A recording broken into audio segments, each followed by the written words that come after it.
Hello my friends and welcome back to Ultimate Minecraft. Just as the sun sets, how dare it, how dare it. Yes, I am in fact standing on a very big pile of diamonds. And I have a very good reason as to why I am doing that. But before I tell you the reason, did you guys know that diamonds glow at night?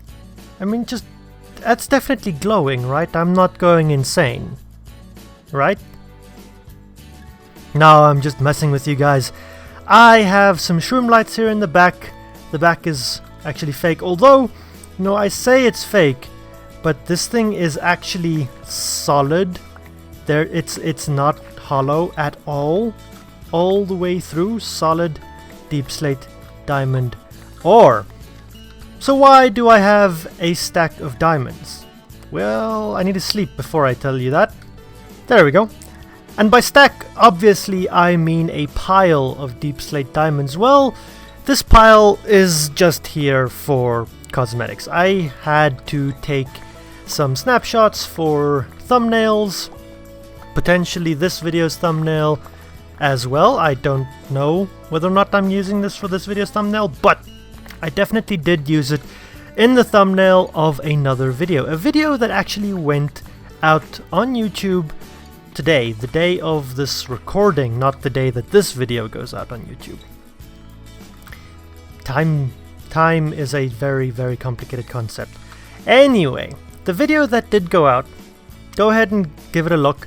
It's actually two videos, a series of videos on where to strip mine for diamonds in 1.18 and whether or not it is still worth it. Ultimately, the conclusion of that video, well, you'll just have to go and watch that video, won't you? Pile gone, and I am left with pretty much 2 stacks of deep slate diamond ore in my inventory, and the 11 diamond blocks not from that video. They were already in my possession. I just used them to decorate that pile, make it look a bit more interesting than just flat deep slate diamond ore. So I can come up here and I can come and put them back again. Now we do already have 1 deep slate diamond ore here. That wasn't part of that whole experiment. And I am very, very tempted to fortune out all of this diamond ore. But I don't think I'm going to. If we come and take a flight in here in the old world, just real quick, I just want to come and have a look-see. I have no deep slate diamond ore. None. Whatsoever. I was greedy. I used all of my deep slate diamond ore for my beacon, didn't I? This beautiful thing.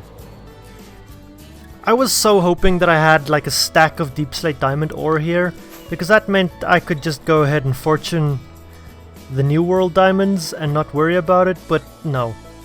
I'm not gonna fortune them. I'm just gonna... They're gonna stay in ore format forever. Now I know there are a lot of you that are going to be very upset by that decision, but I like to keep some of the deep slate ores. They're very pretty.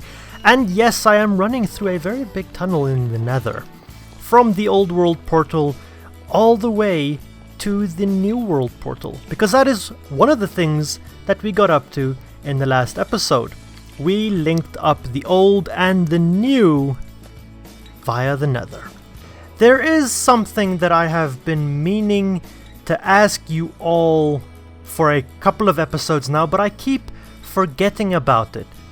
And that is that I'm tired of referring to this as the new world and to the previous base we had, the old village, to the old world.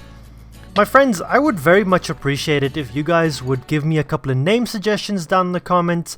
I think I'll also go to Instagram and ask the couple of followers I have over there and see if we can come up with some names for the new and the old world villages respectively for the next episode. So, leave those down in the comments for me, will ya? Also, my storage has started to expand. I have not 1, not 2, but 5 double chests full of deep slate. And a little bit. And quite a lot of tuff as well. That's all also from those strip mining videos that I did, in which I acquired all of this diamond. So we've got a lot of deep slate. There's no way I'm converting all of that by hand, because regular deep slate's useless. Cobble deep slate's what we want. I don't have cobble deep slate, I have regular deep slate. Another thing that we got up to in the last episode was building on these 5 new structures down here, and I absolutely love it. It makes a massive difference approaching the village and walking down this roadway. Great, perfect, I love it. We also built this thing down here. This is a bit of a temporary trading post where traveling merchants and local merchants would meet, congregate, and they would trade goods. We've got some carts, whole bunch of different stalls, and even tents. We have our local cows who are pretending to be our merchants. Lovely. Great. Perfect. I love it. In this episode though, I do have a plan. We built this road that links this to our village, but it also is supposed to link to a dockyard over here, where we're honestly gonna need at least 1 building, and this building is going to have to be like the main trading post at which you, as a traveling merchant, would check in your goods, make sure that you're allowed to bring it here, it's not contaminated or really poor quality or something, and then you're allowed to take it in. Whoa, whoa, I went to have a look at this lava and I very, very nearly fell in there. That's that. I see zombie toes. Zombie toes? Anyway, so yeah, we need to build something like that, like a customs yard. Yeah, customs yard. So this is going to be like a bit of a customs yard.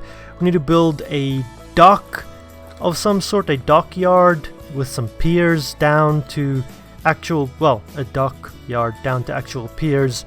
And then I also want to build a boat, at least 1 boat.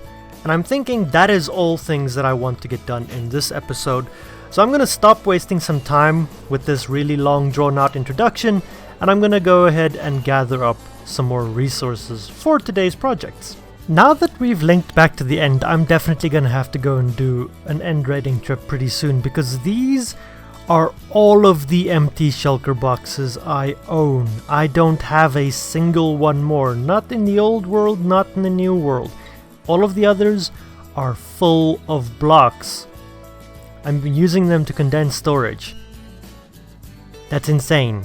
But with some shulker boxes full of resources, I think we're ready to start building. So my friends, in the spirit of things, let's go ahead and roll that time lapse and let's get this little area decorated beautifully. We're not going to do the boat, but we are going to do everything on land. Roll the clip.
After what was a mighty time-lapse, my friends, we have the framework of a build.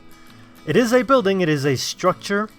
It does have basic internal circulation. You probably saw me do room layouts and plans and things in that time-lapse. But it is very, very basic still. There are no doors, there are no details. Very, very little to write home about, truly. But I am pretty happy with it. Some of these rooms in here are just ridiculously tiny. Like, this is probably a closet, same on the other side, but I can fit a bed in there. Yeah, no, I think this will all be useful in some way, shape or form. But it is very basic and it is in desperate need of some detailing. Because with just a little bit more effort, some details to the building and to the surrounds of the building, it becomes a very beautiful space. I like this. I've got some wagons out here. I need to clean up my chest monster over there. And I've got a couple of piles of different materials that might be shipped in. Some spruce logs, because, you know, those don't grow here, but they're used in abundance everywhere. We've got some horses and a donkey. These guys took forever to find and to get here because they didn't spawn anywhere near our mountain. Building everything, you know about that. And over here, this is kind of your checkpoint where you need to make your declarations as you come in. I mean, there's even a sign that says you need to do this. There might be an individual working behind this counter and you need to declare everything you bring here before you can come into the territory and before you can begin to trade and to, you know, be a merchant in this area. Remember, the idea of this space is that people dock here on ships and then they can come in and trade with the people of this locality, of this area here in the market space. So I like that. This looks really good. The horses, I don't know if I've said this, are meant to pull the carts and the wagons, and I really like this space. This building is going to be basically a kind of an inn or a tavern for the outsiders. I mean, some of the locals might come here as well, given that there isn't an inn or a tavern in the city itself, but it is a very basic one. There are a lot of rooms for visitors, or if people get too drunk and they can't make their way back to their homes in the village, but I'm not gonna do the interior in today's video. No, I am not, because if everything has gone according to plan in what I'm about to do, and it most definitely did not, but stick around because it's still gonna be worth it. The whole reason that you guys clicked on this video is probably based on the tutorial and the thing in the thumbnail and what I'm about to build, and that is a boat. And I am not going to do this in a time lapse for two reasons. One, it's really difficult to build boats and I don't like doing them in time lapses. And two, I think I'm rather going to take you guys through this step by step with each of my main talking points of building a ship, so that maybe you guys can build along with me. So in preparation for this, I've done a bit of work. I've cleared up my chest monster that used to be up there, emptied all of those chests, all of those shulker boxes, and now I've got 5 new shulker boxes full of new stuff. Gravel, we'll get to that later. But I've got all kinds of different wood types. I've got oak, some spruce, some dark oak, a little bit of jungle. Just maybe we might want to use that as an accent. Then I'm gonna use some deep slate, because deep slate is a nice dark, almost black block that can be used as a nice accent as well. And I've got a lot of wool, because, you know, sails need to be made out of something. So, let's get started, shall we? I'm gonna start by using some of this wool, this ton of wool that I have here, just because it's gonna be a nice stark block and it's gonna stand out a lot. And we need to remember that these docks would have been built with a purpose, right? The height is important. Now I usually build my docks 3 or 4 blocks out of the water, which is what we've done here. But the deck of your ship mustn't be too much higher or lower than your dock, otherwise it isn't practical for that ship to dock there. So I'm going to start by coming out on this level, and we're just going to come out a couple of blocks. I think the edge of my boat is probably going to be 1, 2, 3. I'll put the edge of the boat over here, a couple of blocks away, enough that it won't just crash against it if there's a bit of a wave immediately, but not far enough that it's impossible to traverse back and forth, right?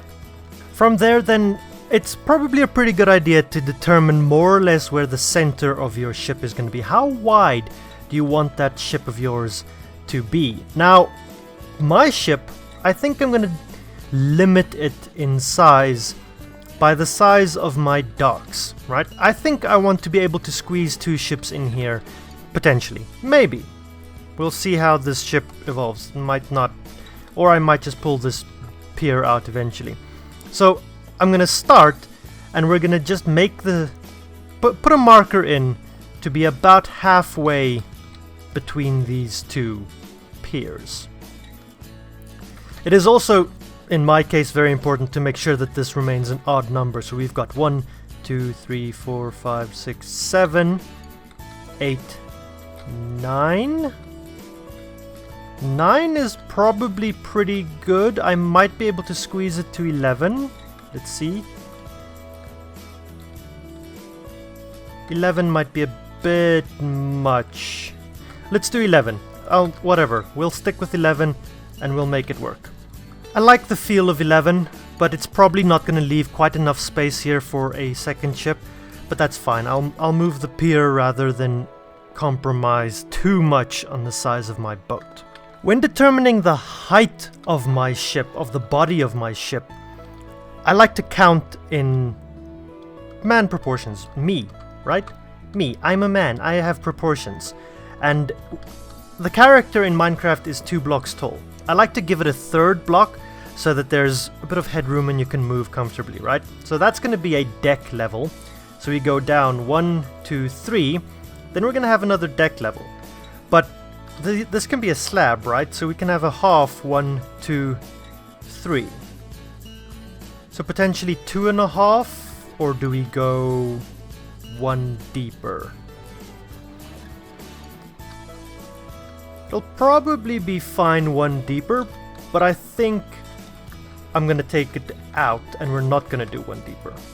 So when it comes to the actual shaping of the boat, you want to try and keep all of your lines as curves. So here we've got a curve and then it changes direction and curves in the opposite way. And this is kind of the nose of this boat, the breaking point, right? The one that breaks waves and that cuts through the water. So it needs to be somewhat sharper and more aerodynamic, or hydrodynamic, that's the word, right? But also, don't build it too close to your docks. This might be a little bit too close, but I think I'm gonna try it, and we'll see. If I build the rest of this frame out and I decide that I don't like its positioning, then I'll just move everything back, say 5 blocks. And when it comes to the rear of your ship, don't neglect it. Because what I've done here is not a good rear end of the ship, right? My distance is a little off here, but you can kind of see that the rear end of the ship is a lot longer than the front end, which is not what you want. The back end of a ship kind of needs to end somewhat more abruptly, something a bit more like that. All I did was I extended this bottom line a bit further and then brought it up in a bit of a longer segment, slightly shorter, and then all of a sudden it jumps up. And I've been planning out more or less where my floor levels are going to be in this thing as well, so that I know that I need to keep it at least this height, maybe a bit more, maybe a bit less. But once you have this shape, this is just the spine of the boat, you can start deciding more or less what you want the rib cage of this thing to look like.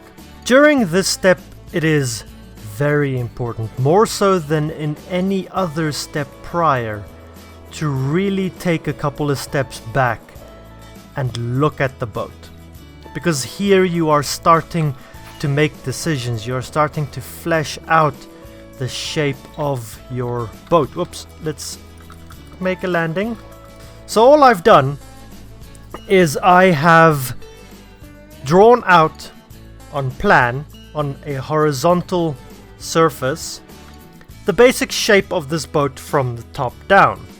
And then at every step of this top-down frame, I've added a rib going down, and that defines the mass of this boat, that defines the shape. To such a point that if you were to look at it from the front, say we land here, you can kind of begin to get an idea of what the inside of this boat is going to look like, and inversely also the outside of this boat. It is now at this point, I think, that I'm going to switch over to the actual blocks that I intend to use for the ship instead of using these wool supplements. Just because now I want to start really filling in the final shape of the boat without having to worry that I'm going to be needing to replace things again down the line. And we can also get to the point where we need to start filling in the gaps between the ribs. Now I have started, and I've started implementing some dark oak in the back half of this ship. And it is very important that while you do this, while you are occupied by this stage of the project, that you take very careful care, or a lot of care, to just place your blocks symmetrically. You don't want your ship to end up being lopsided, so rather take a couple minutes extra and just make sure that everything still lines up when you're done with it. And now our boat has a big butt. A really big butt. Nowhere near complete, but I think to simplify this phase, I'm gonna explain this in a central rib piece like this one. Basically all you need to do is now come in and fill in the gaps between your ribs. And if you have a bit where your ribs happen to change shape somewhat, like this, then it becomes a bit more complicated to get things to work as seamlessly as possible.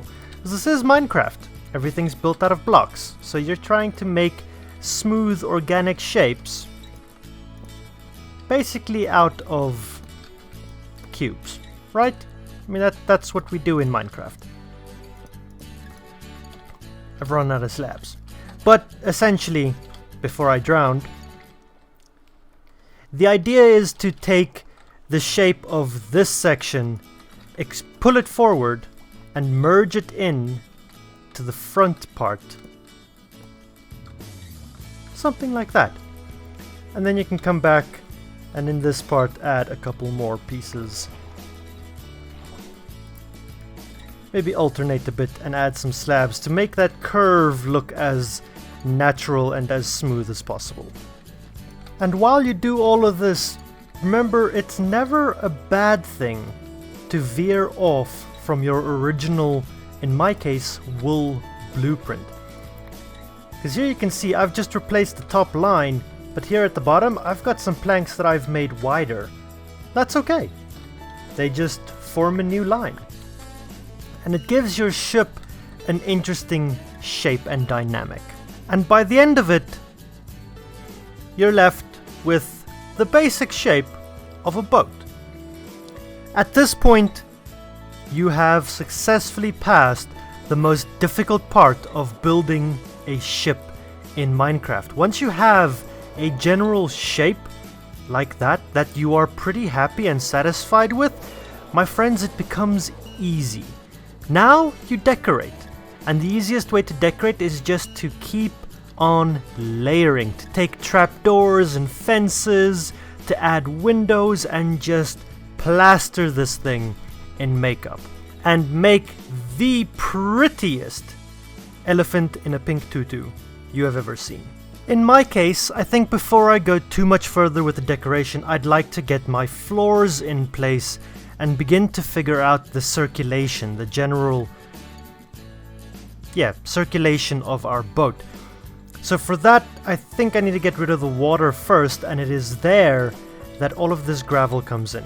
I like using gravity-based blocks like gravel or sand, but you could essentially use any block you would like. Sponges would obviously be better than using blocks. I just don't have sponges yet. I haven't raided a ocean monument just yet in this survival world, so I'm stuck with doing this the hard way. And my reason for using something like gravel or sand is that you can insta-mine it with any old good shovel. Makes it a lot easier to get rid of the stuff afterwards. And then a quick look at the whole thing empty of water. And one should appreciate this because this is the last time you're gonna see this thing this big and this empty. And it is a big space. It doesn't look like a very big boat. Like the whole scale of this ship, the proportions and everything lead one to believe that it is kind of small. It's not the biggest boat ever, but on the inside, whoops, let's try that again. But on the inside, there is a lot of room. Now I need to go about and place a whole bunch of slabs and get some floors in here. And I have already marked my floor heights and I've made sure to keep track of them. I would also at this point recommend just placing a bunch of torches on the inside because you definitely do not want this thing to get creepered at this stage. Immediately once the decks have been added, the boat loses something. It seems to be flat. And yes, I used that word on purpose because it is now flat. You have no differentiation between your deck level and this edge. Now, you won't always find this to be the case. In some instances, one might build the edge up higher enough ahead of time and do so on purpose. I have not. But that is okay, because there is a relatively easy way to fix that, and that is something that one will need in the instance of a boat. And that is essentially that we need to add side rails to our boat.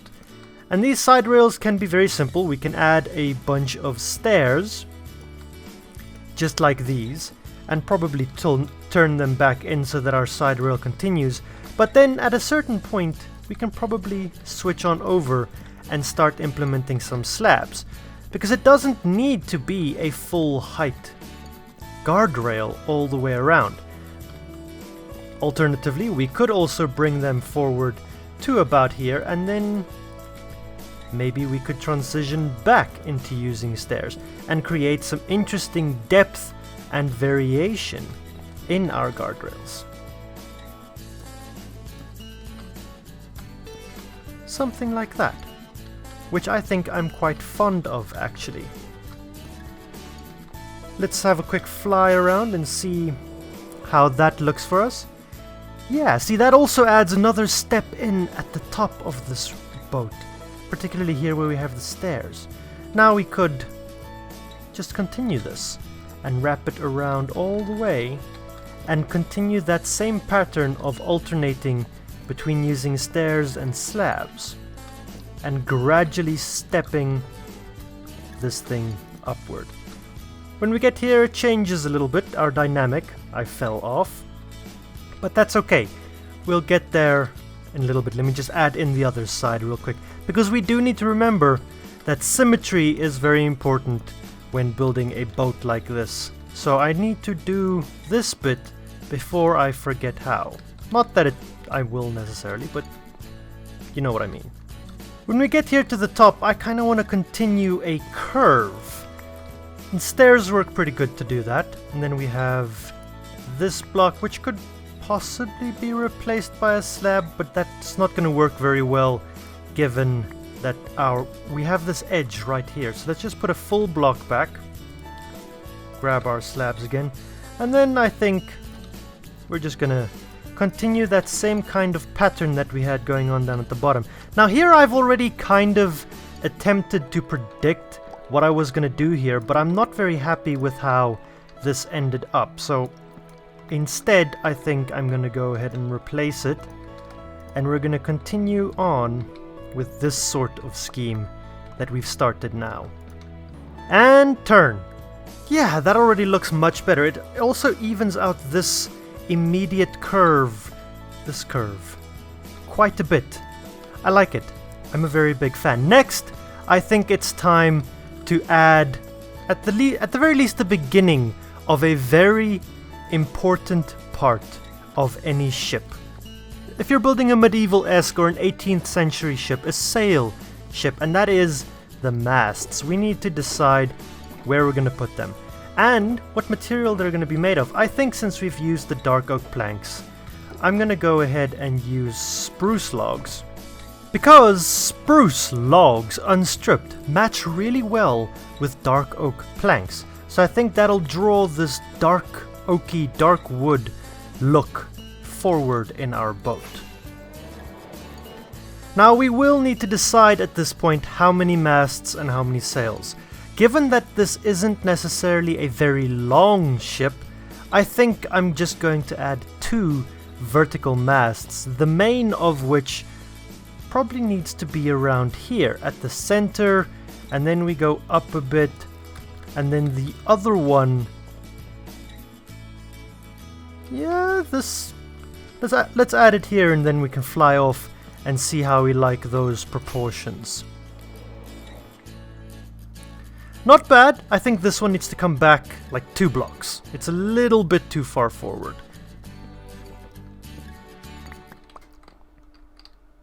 So we were here. Let's bring it back 2. Try again. This is how you build a ship. You go back and forth a whole lot. Yeah. I like that. I like that position a whole lot. So my general rule of thumb when it comes to building a boat is that I want my tallest mast to be about 0.6 to 0.7 times the length of my boat. So that looks pretty good. This one needs to be a little bit taller, I think. But my boat is 51 blocks tall. Oh, sorry. My boat is 51 blocks long. So I've made its main mast about 36 or 37 blocks tall, I think, if I counted correctly. Yeah, let's just use all of the blocks I have left and then give it a look. Yeah, that looks pretty good, I think, in terms of my mast lengths. My friends, I think that, though, is where we're going to call it for today's episode. We've got the basic shape of a lovely little 18th century-esque boat complete. And we built all of this. Now, yes, I had hoped to have the whole of the boat complete in today's episode, but unfortunately I bit off more than I could chew. And now not only is this video running very long at this point, but I've also completely run out of time to make this video for you all. I prefer to have my videos out every Monday. As of the time of this recording, it is currently 9 PM Monday evening. This video was supposed to be out already, so I need to go and edit it all together, get it out to you guys. So, if you've enjoyed this episode so far, you know what to do. Like, comment, subscribe to watch me finish this boat in the next episode, my friends. Until next time, have an absolutely brilliant one.